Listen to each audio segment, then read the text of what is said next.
પંચમહાલ જિલ્લાના શહેરા તાલુકામાં મોડી રાત્રિથી શરૂ થયેલા ધોધમાર વરસાદે જનજીવનને પ્રભાવિત કર્યું છે. અત્યાર સુધીમાં 6 ઇંચથી વધુ વરસાદ નોંધાતા અનેક વિસ્તારોમાં પાણી ભરાઈ જવાની સ્થિતિ સર્જાઈ છે. ભારે વરસાદના કારણે હાલોલ શામળાજી હાઈવે પર વરસાદી પાણી ભરાઈ જતા વાહનચાલકો ભારે હાલાકીનો સામનો કરી રહ્યા છે. હાઈવે પર વાહનોની અવરજવર પ્રભાવિત થતાં તંત્રને તાત્કાલિક કાર્યવાહી કરવાની ફરજ પડી હતી. પરિસ્થિતિને કાબૂમાં લેવા માટે જેસીબી મશીનની મદદથી હાઈવેના ડિવાઈડરનો એક ભાગ તોડી વરસાદી પાણીના ઝડપી નિકાલની કામગીરી હાથ ધરવામાં આવી હતી.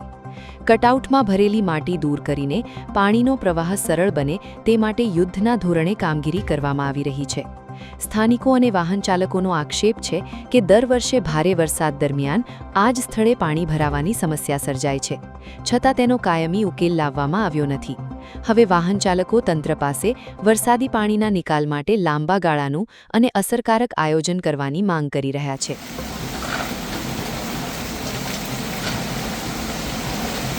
ગુજરાતમાં 24 કલાકથી ભારે વરસાદની આગાહી હતી અને 4.5 થી 5 ઇંચ જેટલો વરસાદ આજરોજ શહેરાનગરમાં પડ્યો છે.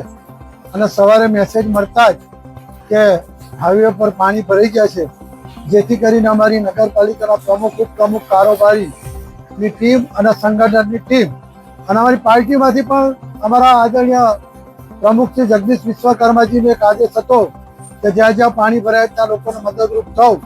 સૌએ ભેગા મળી આજે ડિવાઈડર તોડી ગ્રીન પાર્ક સોસાયટી અને જે હાઈવે અણિયાદ ચોકડી પર જે પાણી ભરાયું હતું એ નેશનલ હાઈવેનો જે ડિવાઈડર હતો એ તોડીને એનો નિકાલ કરી અને લોકોની જે ગાડીઓ બંધ પડતી હતી, લોકોના ઘરોમાં જે પાણી ભરાતું હતું એ પ્રશ્ન આજરોજ અમે નગરપાલિકાની ટીમ અને સંગઠનની ટીમ ભેગા થઈને હલ કર્યું.